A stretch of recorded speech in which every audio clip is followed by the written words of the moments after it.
All right, guys, we're going to pick up this book again in the second half. So this will be our last part of the video. So we just saw Franny. She made some sort of experiment and changed herself. We saw her family's reaction. Now it's time to go to school and see the students' reaction.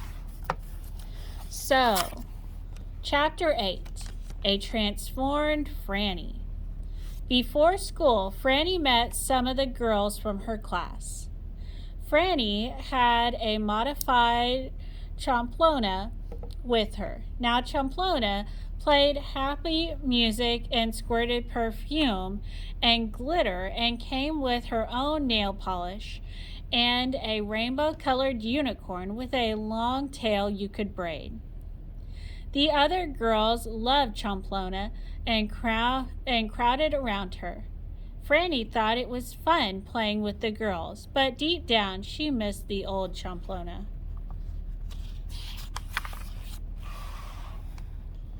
At lunchtime, she pulled out her PB&J sandwich. The peanut butter had been artfully smoothed and the jelly had been applied equally from one corner to the other.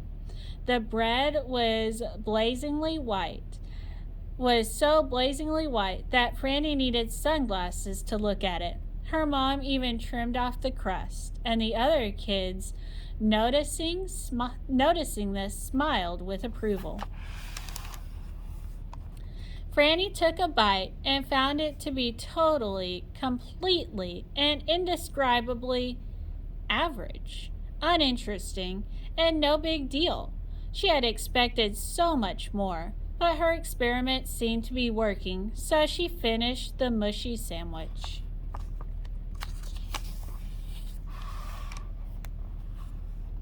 At recess, Franny suggested that they play softball. She consulted her notes quickly and added, "I think it's best we use a ball instead of a skull, or a giant squid eyeball, or something gruesome like that." The other kids were a bit puzzled, but they agreed. Franny had fun playing with them, but deep down she knew the game would have been much more fun with a skull or a giant squid eyeball.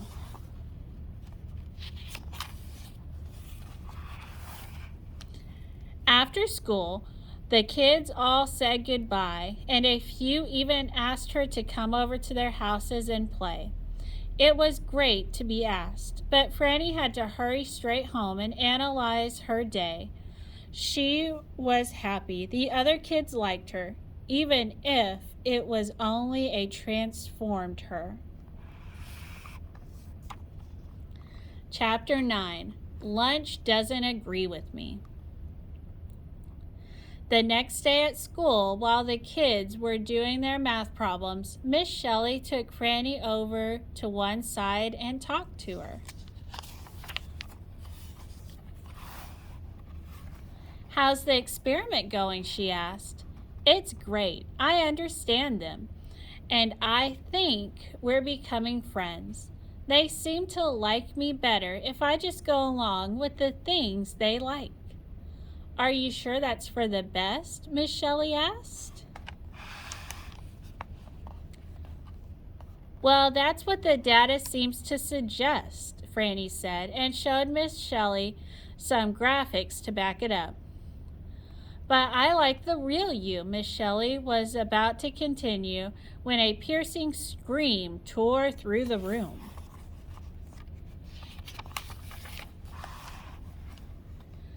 "The trash can!" a little girl shrieked. "It's moving!" Franny's mad scientist brain raced. That was the trash can in which she had dumped her crab ravioli in pumpkin sauce 2 days ago. But an old lunch all by itself was not enough to start a paranormal reaction.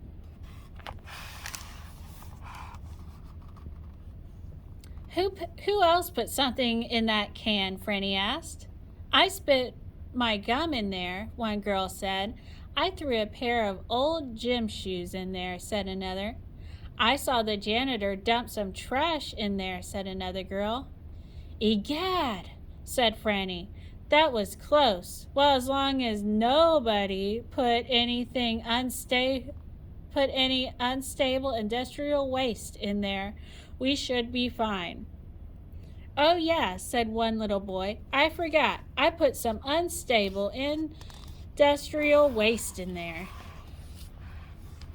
Gazooks, Franny shouted. That is the exact formula for a giant monstrous fiend.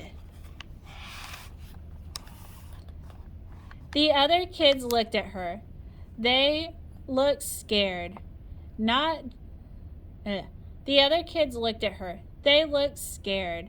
Not just the mention of the giant monstrous fiend, although the prospect of a giant monstrous fiend was no comfort. They were also afraid of Franny. They were looking at her the way they used to before becoming her good friends. I mean, Franny stammered, that's what I would think if I was a weird mad scientist type of little girl, which of course I'm not. They all smiled at her again.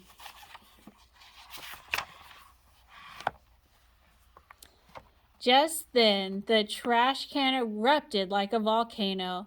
As the smoke settled, the kids saw for the first time the type of giant monstrous fiend that a mad scientist type of girl would have predicted. Chapter 10. That's no jack-o'-lantern.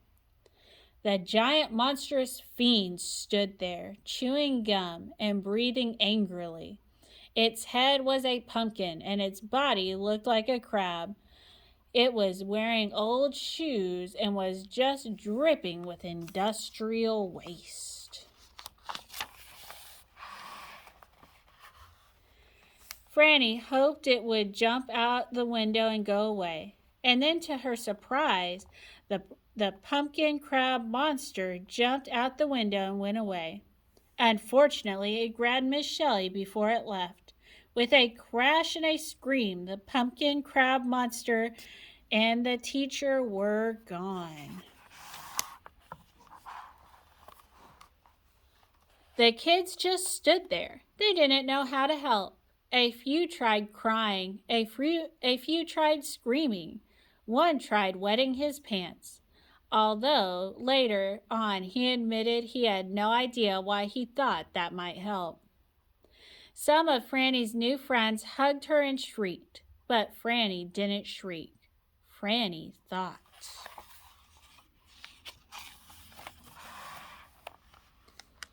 Out the window, the pumpkin crab monster was climbing the flagpole with Miss Shelley. There was no way that Miss Shelley was going to get away from that monster thing. It was holding her tight, and it was climbing higher and higher. Franny looked at her friends. She really liked them, and she was happy they liked her. She had hoped they would always be her friends, but still she knew what she had to do. Franny reached into her backpack and pulled out a vial. It said antidote on it. Guys, she said gently, if you all get your lunches, I think I know what we might be able to do. The kids ignored her. They ran around in little circles, getting more and more scared and confused. Guys, I think I know what we need. Franny spoke a little louder this time, but they still ignored her. We need a fireman, one girl said. We need a superhero, one boy said. We need dry pants, said you-know-who. Franny stood up. Outside, lightning cracked.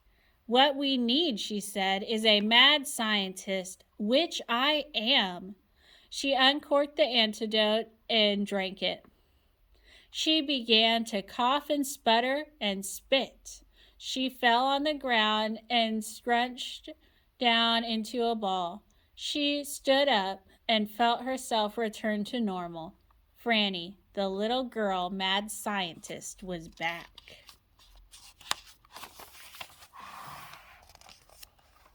There she is, back to save the day. Chapter 11. It's mad scientist time. Franny looked at the kids. They looked even more afraid of her now than they had ever been before. She thought about trying to be sweet or less scary, but that just wasn't going to get things done. Do as I command, she said in her most scary mad scientist voice. Get your lunches. The kids stopped running around in circles and ran to get their lunches. Mad scientists, even when they're only 4 feet tall, 4 feet tall, can be very persuasive.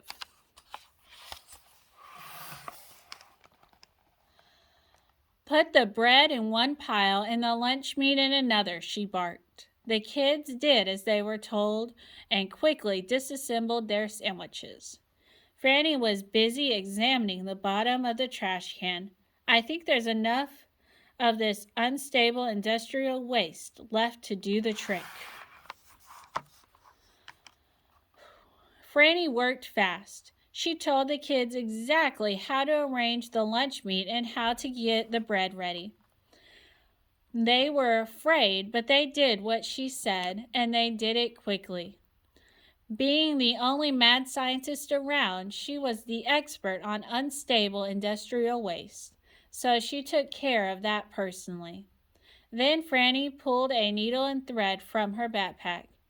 This will require absolute silence, she said, and the kids watched her begin stitching the lunch meat together.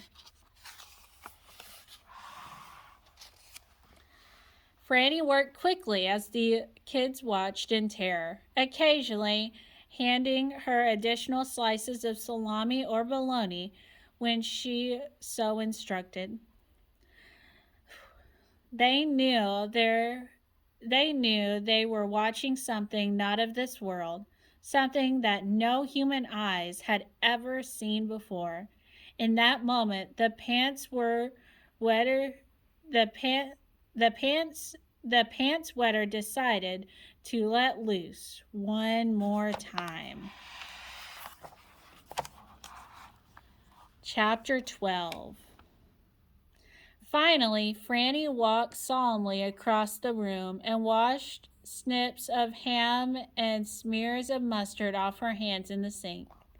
She sighed a deep, satisfied sigh and turned to gaze on her creation.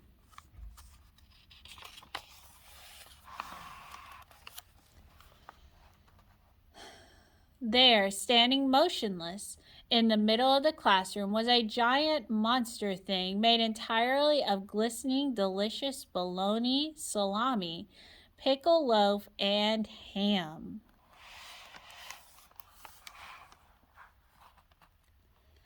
The time had come to provide this creature with the awesome power source it would need to come alive. Franny grasped the salami nose and slid 2 batteries up its nostrils. Awaken, she commanded. The creature's eyes slowly opened. It took one look. It growled and looked at Franny. The kids clung to one another in fear. The flagpole, Franny ordered, and the creature began walking stiffly towards the wall. With a mighty punch, it smashed its way through and headed outside.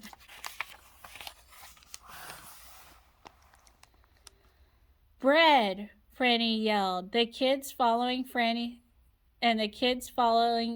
plan. Began pushing a pile of bread over to the base of the flagpole.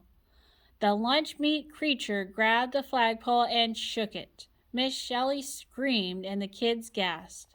"Shake harder," Franny commanded. The lunch meat creature shook and shook until finally the pumpkin crab monster dropped Miss Shelley. Chapter 13. The Final Inning. Franny watched calmly as Miss Shelley fell towards the ground screaming. Then, with the loudest puff sound anybody had ever heard, Miss Franny fell right into the big squishy pile of white bread, completely unharmed.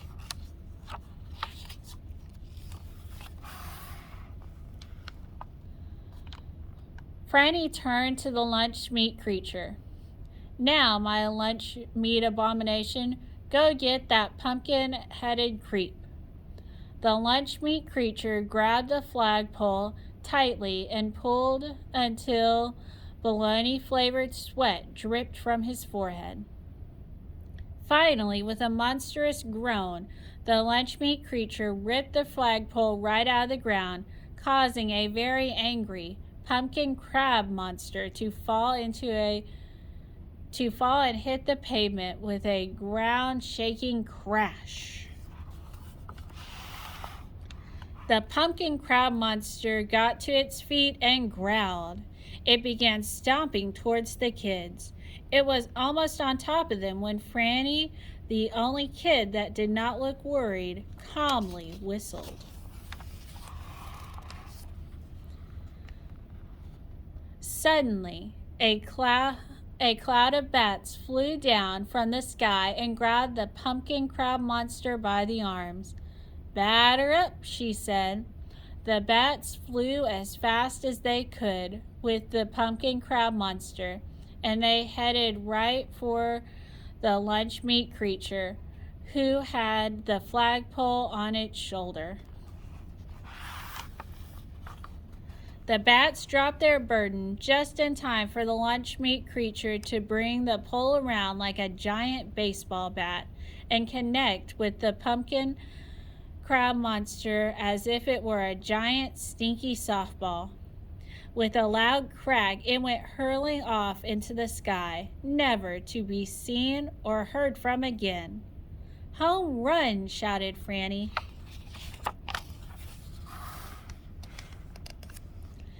Then Franny turned around and saw the shocked and horrified kids huddled around an equally shocked and horrified Miss Shelley. They looked more scared of her than ever. Franny had the sad, sinking feeling that she had saved the day, but had lost all of her friends. Chapter 14. Easy come, easy go. I could probably take the lunch meat creature apart and make your sandwiches again, Franny offered weakly.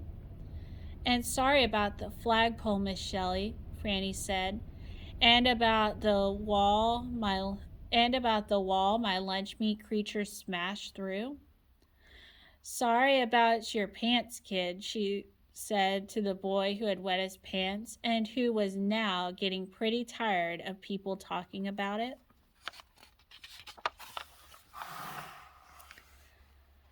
The kids just stood there trembling. They didn't say a thing. Franny turned away and walked home, sadder and lonelier than ever before. Chapter 15. Back to the grind. The next day, Franny went to school as herself. There was no reason to pretend anymore. The kids were afraid of her and probably always would be. Worse yet, Miss Shelley was probably afraid of her now, too.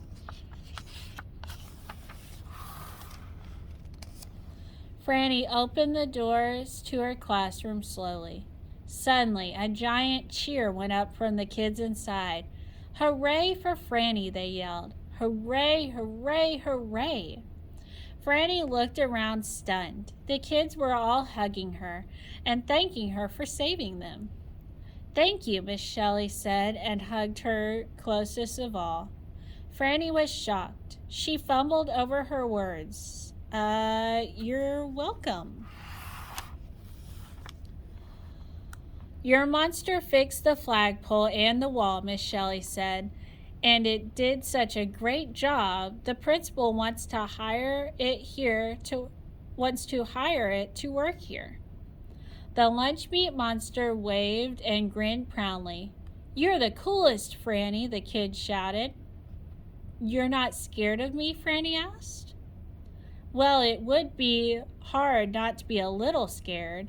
I mean, you did make a monster out of cold cuts, one girl said.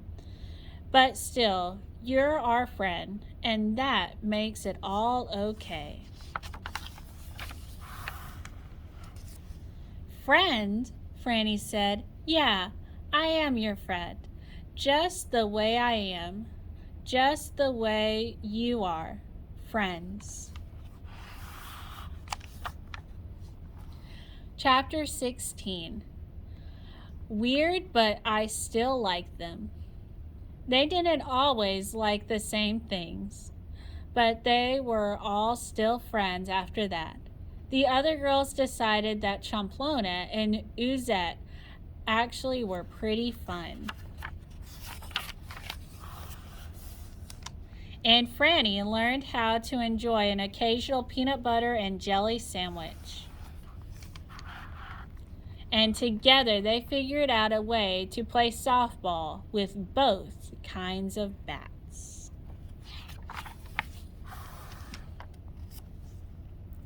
It was an unusual friendship, but a great one. And considering how experiments often end up for mad scientists, Franny thought this one had gone pretty darn well. And that is the end of the book. So as you can tell, it's nice and short. It still has plenty of pictures, but that vocabulary does beef it up to a 5th grade level. So if you liked book number 1, come on in and pick up book number 2, but make sure you vote for this series if you enjoyed it. Bye, guys.